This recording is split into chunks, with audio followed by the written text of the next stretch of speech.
Bismillahirrahmanirrahim. Assalamualaikum warahmatullahi wabarakatuh. Nama saya Intan Permanasari dari kelas A1 2019 Pendidikan Matematika dari kampus Sikip Siliwangi. Di sini saya akan menjelaskan mengenai metode pembelajaran. Yang pertama ialah metode pembelajaran STAD, yang kedua ialah metode pembelajaran Jigsaw. Pertama, saya akan menjelaskan mengenai metode pembelajaran STAD. STAD ialah singkatan dari Student Teams Achievement Division, yang merupakan salah satu metode yang menerapkan prinsip bahwa siswa diminta untuk bekerja sama dengan teman sebaya. Kerjasama tersebut dalam hal belajar dan bertanggung jawab terhadap teman-teman yang terdapat dalam kelompok dan diri sendiri. Pendapat lain juga menyatakan bahwa STAD merupakan suatu metode pembelajaran yang terdiri dari 4 atau 5 orang dengan menghubungkan antara pembelajaran dengan keterampilan sosial, di mana keterampilan sosial ini mengandung unsur akademik. Metode pembelajaran STAD diharapkan mampu memberikan pengalaman belajar bagi siswa, baik secara individu maupun secara berkelompok. Pembelajaran ini meminta siswa agar lebih aktif, inovatif, kreatif, dan kritis terhadap persoalan yang sedang dipecahkan. Nah, metode pembelajaran STAD memiliki 5 komponen. Yang pertama ialah penyajian kelas, kedua, belajar secara berkelompok, ketiga, kuis, keempat, nilai pengembangan, dan yang terakhir yaitu yang kelima ialah penghargaan terhadap kelompok. Namun, itu juga termasuk salah satu langkah-langkah dari metode pembelajaran STAD. Sebelum membahas langkah-langkah, saya akan membahas mengenai ciri-ciri dari metode pembelajaran STAD. Yang pertama, siswa dalam kelompok diharuskan bekerja sama untuk menyelesaikan materi yang diberikan oleh guru untuk dicari pemecahannya.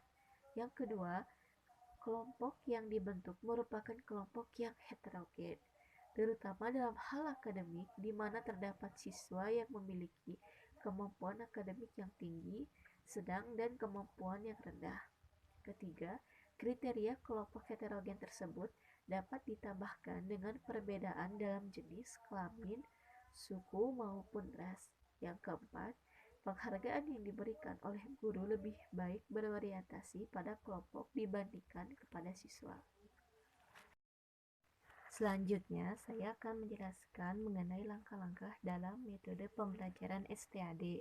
Yang pertama, presentasi di kelas. Pendidik diminta untuk menyampaikan materi dengan cara ceramah di depan kelas. Presentasi dilakukan dengan menggunakan media audio visual. Pada tahapan ini, siswa diminta untuk memperhatikan dengan baik tentang materi yang disampaikan oleh pendidik atau guru. Yang kedua, belajar kelompok. Kelompok yang disusun terdiri dari 4-5 orang anggota. Dalam kelompok bersifat heterogen yang dibedakan berdasarkan pada jenis kelamin dan kemampuan dalam hal akademik. Materi yang telah dijelaskan oleh guru atau pendidik selanjutnya didiskusikan oleh kelompok. Tujuannya untuk dicari pemecahan masalah yang dihadapi. Dalam tahapan ini, tugas guru yaitu mendorong siswa agar terlibat aktif dalam kelompok. Guru perlu untuk meninjau keaktifan dari masing-masing kelompok. Caranya ialah dapat menggunakan pertanyaan, sehingga siswa terdorong untuk menjawab pertanyaan tersebut. Kelompok harus memberikan dukungan terhadap anggotanya dan memberikan penghargaan sebagai wujud menghargai keberadaan anggota dalam kelompok. Yang ketiga, kuis. Kenapa? Karena kuis perlu diadakan untuk mengetahui sejauh mana pemahaman siswa terhadap materi yang telah disampaikan oleh guru dan dipecahkan dalam suasana kelompok. Siswa perlu memahami setiap materi yang diajarkan oleh guru.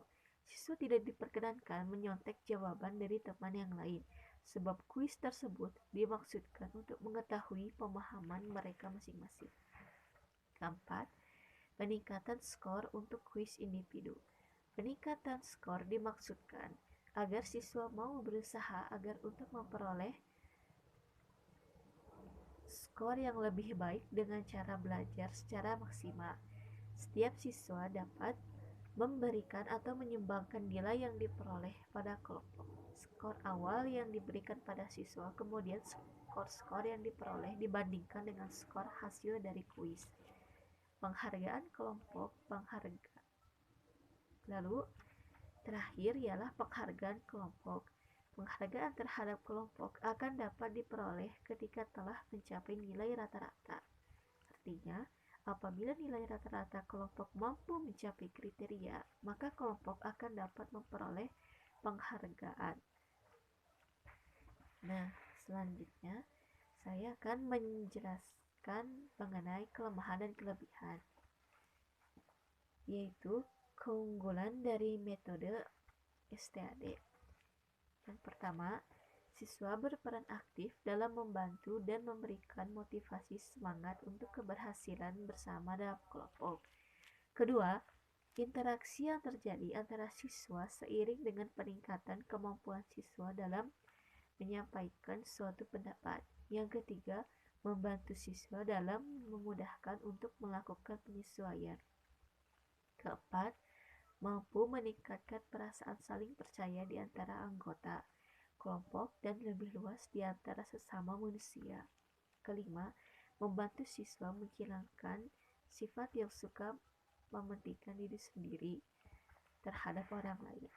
Keenam, mampu meningkatkan kepekaan terhadap lingkungan sosial dan kesetiakawanan dalam lingkungan sosial. Ketujuh, siswa dapat berperan aktif sebagai seorang tutor sebaya. Kedelapan, siswa dapat saling bekerja sama untuk mencapai tujuan kelompok.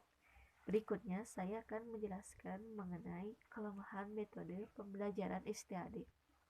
Yang pertama, waktu yang dibutuhkan dalam menerapkan metode ini lebih lama. Yang kedua, siswa harus memiliki sifat untuk bersedia bekerja sama. Yang ketiga, karena waktu yang dibutuhkan lama, maka tidak semua guru bersedia menggunakan metode pembelajaran jenis STAD. Nah, sekarang saya akan menjelaskan mengenai metode pembelajaran Jigsaw. Jigsaw adalah salah satu dari metode-metode kooperatif yang paling fleksibel. Model pembelajaran Jigsaw merupakan salah satu variasi model collaborative learning, yaitu proses belajar kelompok di mana setiap anggota menyumbangkan informasi, pengalaman, ide, sikap, pendapat, kemampuan, dan keterampilan yang dimilikinya untuk secara bersama-sama saling meningkatkan pemahaman seluruh anggota.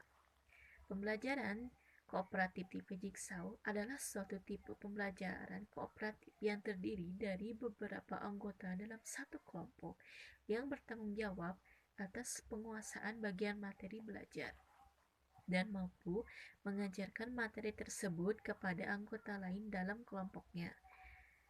Model pembelajaran ini memiliki strategi yang menarik untuk digunakan jika materi yang akan dipelajari dapat dibagi menjadi beberapa bagian dan materi tersebut tidak mengharuskan urutan penyampaian.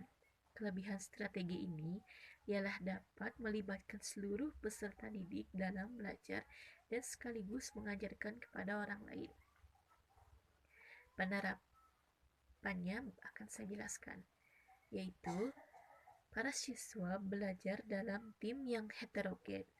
Para siswa tersebut diberikan tugas untuk membaca beberapa bab atau unit dan diberikan lembar ahli yang terdiri atas topik-topik yang berbeda, yang harus menjadi fokus perhatian masing-masing anggota saat mereka membaca.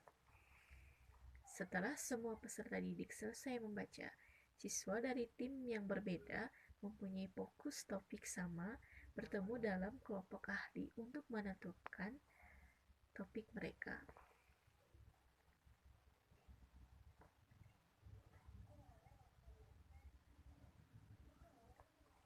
Para ahli tersebut kemudian kembali kepada tim mereka dan secara bergantian mengajari teman satu timnya mengenai topik mereka.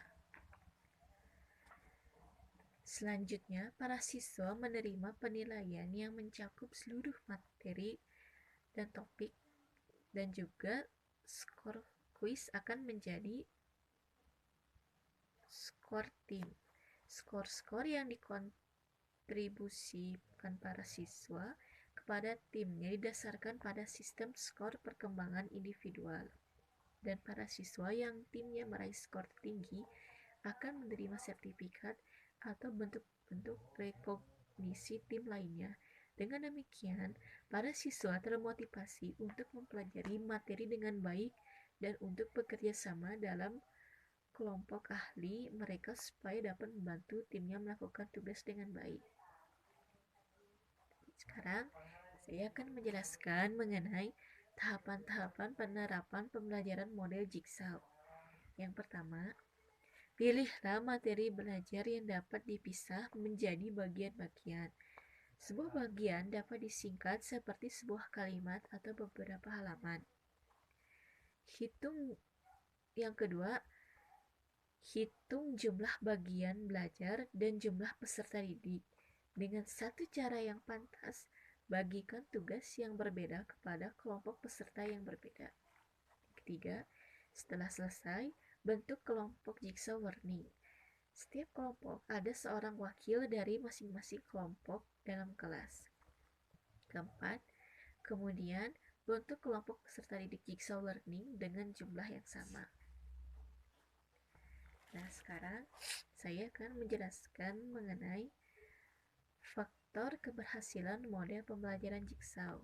Yang pertama, positive interdependence, yaitu setiap anggota kelompok harus memiliki ketergantungan satu sama lain yang dapat menguntungkan dan merugikan anggota kelompok lainnya. Yang kedua, individual accountability. Setiap anggota kelompok harus memiliki rasa tanggung jawab atas kemajuan proses belajar seluruh anggota termasuk diri sendiri. Yang ketiga, face-to-face promotive interaction. Anggota kelompok melakukan interaksi tatap muka yang mencakup diskusi dan elaborasi dari materi pembahasan. Keempat, social skills. Setiap anggota kelompok harus memiliki kemampuan bersosialisasi dengan anggota lainnya sehingga pemahaman materi dapat diperoleh secara kolektif. Dan yang terakhir yaitu yang kelima, group processing and reflection. Kelompok harus melakukan evaluasi terhadap proses belajar untuk meningkatkan kinerja kelompok. Lalu saya akan menjelaskan mengenai hambatan model pembelajaran jigsaw. Yang pertama, kurang terbiasanya peserta didik dan pengajar dengan model ini. Peserta didik dan pengajar masih terbawa kebiasaan model konvensional, di mana pemberian materi terjadi secara satu arah. Dan yang terakhir yaitu yang kedua, terbatasnya waktu. Proses model pembelajaran ini membutuhkan waktu yang lebih banyak, sementara waktu pelaksanaan model ini harus disesuaikan dengan beban kurikulum. Sekian dari saya mengenai penjelasan model pembelajaran STAD dan juga pembelajaran jigsaw. Jikalau ada kekurangan, mohon maafkan saya. Wabil taufik wal hidayah. Wassalamualaikum warahmatullahi wabarakatuh.